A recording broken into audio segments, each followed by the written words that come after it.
Hello అండి, అందరికీ నమస్తే. Welcome back to Raji my sweet home. నేను మీ రాజీని. అందరూ ఎలా ఉన్నారు? బాగున్నారా? ఇది ధనుర్మాసం కాబట్టి ఎక్కువగా గుమ్మడికాయ ముగ్గులు వేస్తూ ఉంటారు. అంటే గీతలతో వేసే ముగ్గుల్ని మాకు గుమ్మడికాయ ముగ్గులు అని అంటారనమాట. సో నెలగంటు పెట్టిన తర్వాత ఇంచుమించుగా డిసెంబర్ 16 నుంచి భోగి వరకు కూడా ఈ ముగ్గులే వేస్తారనమాట. సో ఫస్ట్ డే వేసినప్పుడు పసుపు కుంకుమ అది వేస్తారు. ఇదైతే నెక్స్ట్ డే వేసిన ముగ్గు అనమాట. అలా ర్యాండమ్గా తీసిన 1-2 షార్ట్స్ అయితే పోస్ట్ చేస్తున్నాను. ఇంకా తర్వాత ఇవాళ ఒక మంచి టూల్ చూపిస్తానండి. ఇది వరకే మీకు ఈ విషయం గురించి తెలుసుంటే ఇగ్నోర్ చేసేయండి. ఎవరికైనా తెలియకపోతే ఇలాంటి టూల్ ఒకటి ఉంది అని, ఇది అమెజాన్లో నేనైతే తీసుకున్నాను. ఇది మనకి చాలా మంచిగా పనిచేస్తుంది అనమాట. షార్ప్నర్ అనమాట, నైఫ్ షార్ప్నర్. ఇది చాలా బాగా యూజ్ అవుతుందండి. ఇది వరకు అయితే ఈ చాకులు కొన్ని రోజులు వాడిన తర్వాత మొద్దుబారిపోతూ ఉంటాయి కదా. సో ఆ తర్వాత ఎంతసేపు ఏం చేసినా కూడా అవేమో మంచిగా అవ్వట్లేదు. ఇది వరకటి రోజుల్లో అయితే సాన పెట్టడానికి వచ్చేవారు అనమాట. రోడ్డు మీద ఒక సైకిల్ లాంటిది తీసుకొచ్చి దాని మీద షార్ప్ చేసేవారు. ఇప్పుడు ఎవరు అలాంటి వాళ్ళు కనిపించట్లేదు. సో కొన్ని రోజులు వాడేసిన తర్వాత చాక్ అనేది షార్ప్నెస్ పోయిన తర్వాత వేస్ట్ అయిపోతుంది, మళ్ళీ కొత్తవి తీసుకోవాల్సి వస్తుంది. ఇలా కాదని ఒకసారి అమెజాన్లో చూస్తే ప్రైస్ కూడా చాలా తక్కువ ఉంది, 200 అరౌండ్ అలా పడింది అనమాట. ఎక్కువగా ఏం కాస్ట్ లేదు, కానీ ఇది ఒకసారి కొనుక్కుంటే మనకి ఎప్పటికైనా మంచిగా ఉపయోగపడుతుంది. సో నేను వాడాను, చాలా రోజుల నుంచి వాడుతున్నాను. ఎప్పుడో వినాయక చవితి ముందు తీసుకున్నాను అనమాట. అప్పటి నుంచి వాడుతున్నాను, చాలా బాగుంది. సో మీకు ఎవరికైనా ఉపయోగపడుతుందని చెప్పి షేర్ చేస్తున్నాను. ఇది మనకి అమెజాన్, ఫ్లిప్కార్ట్, అలాగే మీషో అన్నిట్లో కూడా అవైలబుల్గా ఉంది.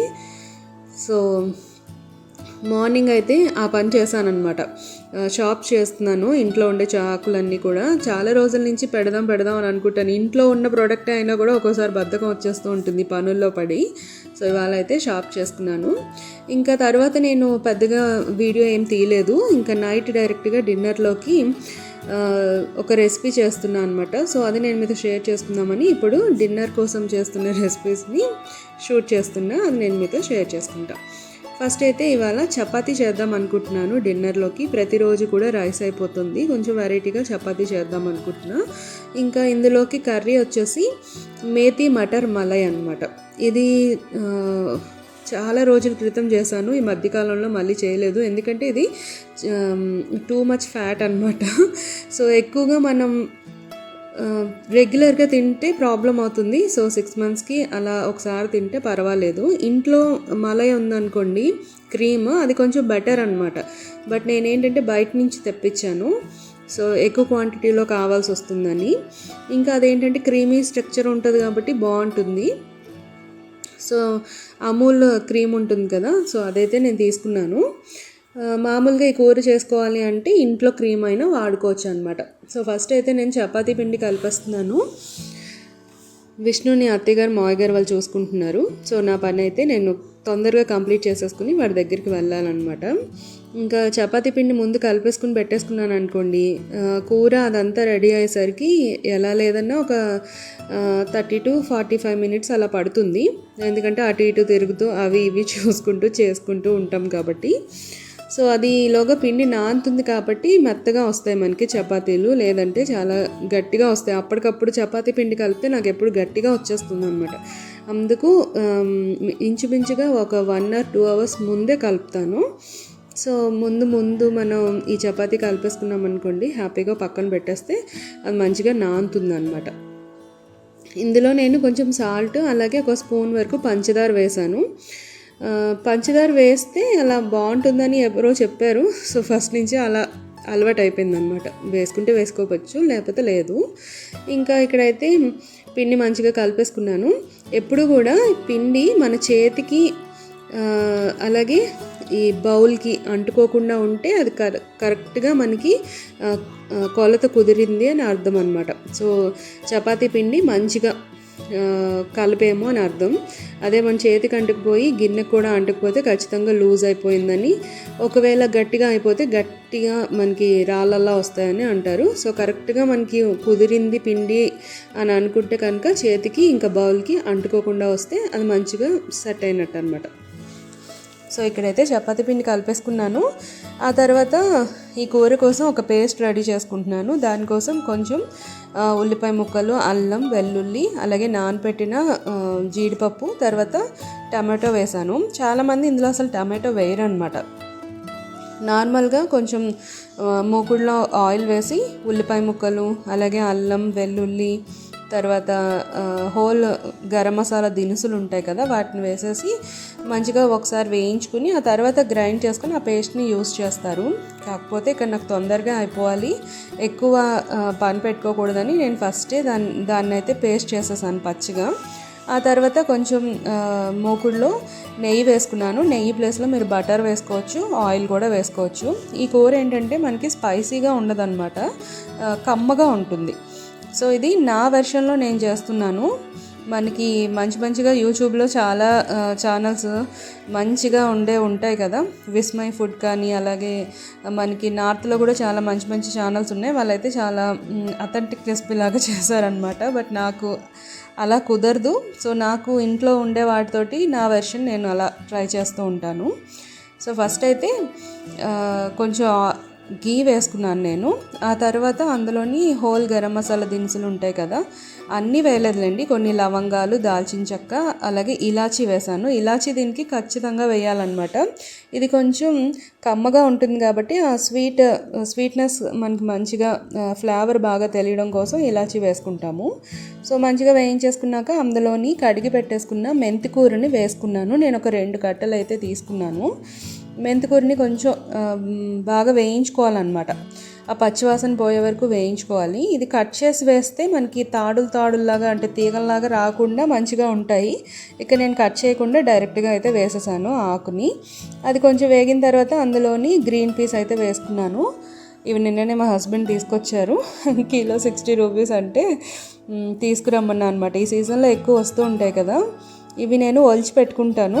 సో అత్తయ్య గారు అయితే మంచిగా ఒలిచేసి ఉంచారు. ఇవి ఒక 3-4 టైమ్స్ అయితే వస్తాయి అన్నమాట రెసిపీస్ ఏమైనా చేసుకోవడానికి. నార్మల్ బఠానీల కన్నా ఇలాంటి టైంలో వచ్చే ఈ బఠానీలు చాలా మంచిగా, హెల్త్కి కూడా మంచిది కదా, సో అందుకు తీసుకున్నాను. టేస్ట్ కూడా బాగుంటాయి. ఇంకా అవి ఎక్కువసేపు మనకి కుక్ అవ్వాల్సిన అవసరం ఉండదు, కొంచెం సేపు వేస్తే మంచిగా అయిపోతాయి అన్నమాట, మగ్గిపోతాయి. సో అలా వేగిన తర్వాత మనం ఏదైతే రెడీ చేసి పెట్టుకున్నామో పేస్ట్, దాన్ని కూడా వేసేసి కొంచెం పచ్చివాసన పోయే వరకు వేయించుకోవాలి.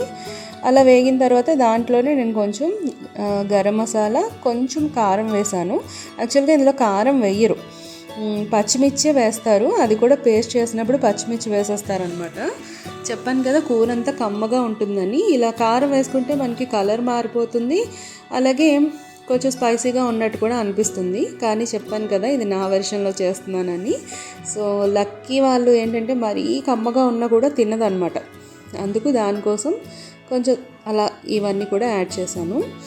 సో పచ్చిమిర్చి ముక్కలు అయితే పైనుంచి వేసాను అనమాట. ఇంకా అన్నీ వేసేసి ఒకసారి బాగా కలిపేసుకున్న తర్వాత కొంచెం సాల్ట్ కూడా వేసుకున్నాను. ఇప్పుడు దీన్ని మూత పెట్టేసుకుని మంచిగా లో ఫ్లేమ్లో బాగా కుక్ చేసుకోవాలి. ఈ ఉల్లిపాయలు ఉన్నాయి కదా, వాటి పచ్చివాసన పూర్తిగా పోవాలన్నమాట, అంతవరకు మంచిగా కుక్ చేసుకోవాలి. అయితే ఇక్కడ జీడిపప్పు కూడా అందులో వేసేసి గ్రైండ్ చేసాం కాబట్టి మనకి ఆ జీడిపప్పు పేస్ట్ అనేది కిందన అడుగంటుకుపోతూ ఉంటుంది. సో మధ్యలో ఖచ్చితంగా కలుపుకుంటూ మంచిగా కుక్ చేసుకోవాలన్నమాట. ఆ తర్వాత మనకి ఇంకా గ్రేవీ కోసం ఇంకొంచెం వాటర్ని అయితే నేను యాడ్ చేసుకున్నాను. ఒక 10 మినిట్స్ అలా మంచిగా కుక్ అయింది. 10 to 15 మినిట్స్ కుక్ అవ్వడానికి టైం పడుతుంది. ఆ తర్వాత ఇందులో నేను బయట నుంచి తీసుకొచ్చిన క్రీమ్ని అయితే వేస్తున్నాను. ఎంత క్వాంటిటీ కావాలంటే అది ఎంతైనా మన ఇష్టం అనమాట, అంటే దాని కమ్మదనాన్ని బట్టి మనం యాడ్ చేసుకోవచ్చు. నేనైతే ఒక హాఫ్ అయితే వేసాను అందులో. సో దీన్ని మళ్ళీ ఒక 2 మినిట్స్ అలాగా లో ఫ్లేమ్లో కుక్ అయితే సరిపోతుంది, ఎక్కువగా అవసరం ఉండదు. ఇది ఇంట్లో చేసుకునే క్రీమ్తో కూడా చేసుకోవచ్చు అనమాట. మా ఇంట్లో వాళ్ళకి భలే నచ్చేసింది. ఈ మెంతికూర ఫ్లేవర్ ఉంటుంది కదా, చాలా బాగుంటుంది అనమాట. అన్నీ కూడా ఇందులో వేసినవి కమ్మగా ఉండడానికే కాబట్టి కూర అంతా కూడా మనకి కొంచెం స్వీట్నెస్లా వస్తుంది, కానీ చాలా బాగుంటుంది. ఎవరైనా మంచిగా స్పైస్ ఇష్టం లేని వాళ్ళు ఇది మంచిగా ఎంజాయ్ చేస్తారనమాట. కాకపోతే ఇది రెగ్యులర్గా చేసుకున్నాం అనుకోండి ఫ్యాట్ ఎక్కువ వస్తుంది. సో అప్పుడప్పుడు ట్రై చేయొచ్చు, పర్వాలేదు. ఇలాగే ఇందులో పన్నీర్ కూడా వేసుకోవచ్చు. సో అప్పుడు ఏంటంటే మేతి మలై మటర్ కదా, మేతి మలై మటర్ పన్నీర్ అవుతుందన్నమాట, అంతే.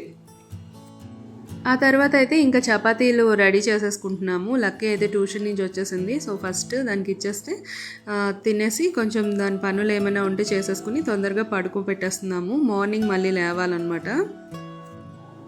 మీరు ఏ టైప్ ఆఫ్ ఫుడ్ని ఎక్కువ ఇష్టపడతారు? నార్త్ సైడ్ ఫుడ్ రెసిపీస్ని ఎక్కువ ఇష్టపడతారా? అంటే నార్త్ ఇండియన్ స్టైల్, లేదంటే మన సౌత్ ఇండియన్ స్టైల్ ఇష్టపడతారో చెప్పండి. నేను రెండు చేస్తాను ఇంట్లో. సౌత్ ఇండియా ఇంకా నార్త్ ఇండియాకి సంబంధించిన రెసిపీస్ ఇంపార్టెంట్వి అలాగే ఫేమస్ అయినవి ఉంటాయి కదా, సో వాటిని అయితే నేర్చుకుని చేస్తూ ఉంటాను. కాకపోతే నాకు కంఫర్ట్ ఫుడ్ నేను ఎక్కువగా ఇష్టపడేది మాత్రం సౌత్ ఇండియాదే. ఎక్కడికి వెళ్ళినా కూడా నేను అదే ప్రిఫర్ చేస్తాను తినడానికి కూడా, ఎందుకంటే కంఫర్ట్గా ఉంటుంది. మనకి చిన్నప్పటి నుంచి ఒక కంఫర్ట్ జోన్లో ఉంటాం కదా, అన్నం పప్పు కూర. సో ఇదే అలవాటు అయిపోయింది అనమాట. చపాతీలు ఇలాంటివన్నీ అప్పుడప్పుడు తింటా, కానీ రెగ్యులర్గా తినాలంటే నా వల్ల కాదు అసలు. సో ఇంకేంటి విషయాలు, మీరందరూ ఎలా ఉన్నారు? ఇంకా మీరందరూ ధనుర్మాసం చేసుకుంటున్నారా లేదా? పండగలకి బట్టలన్నీ తీసేసుకున్నారా? మా షాపింగ్ అయితే మొన్ననే కంప్లీట్ అయిపోయింది. సో ఇంకా ఇవాళ అయితే ఈ చిన్న వీడియోతోటి వచ్చానండి. ఇది కూడా నేను షార్ట్స్కి తీసే రేషియోలో పెట్టి షూట్ చేసేసాను. ఈ వీడియో అంతా మర్చిపోయాను అనమాట. సో మీకు ఏమైనా కంఫర్ట్గా లేకపోతే ఏమనుకోవద్దు. ఒకవేళ వీడియో నచ్చితే కనుక లైక్ చేయండి. మీ లైక్ నాకు చాలా ఇంపార్టెంట్ అండ్ మోటివేట్గా అనిపిస్తుంది నాకు.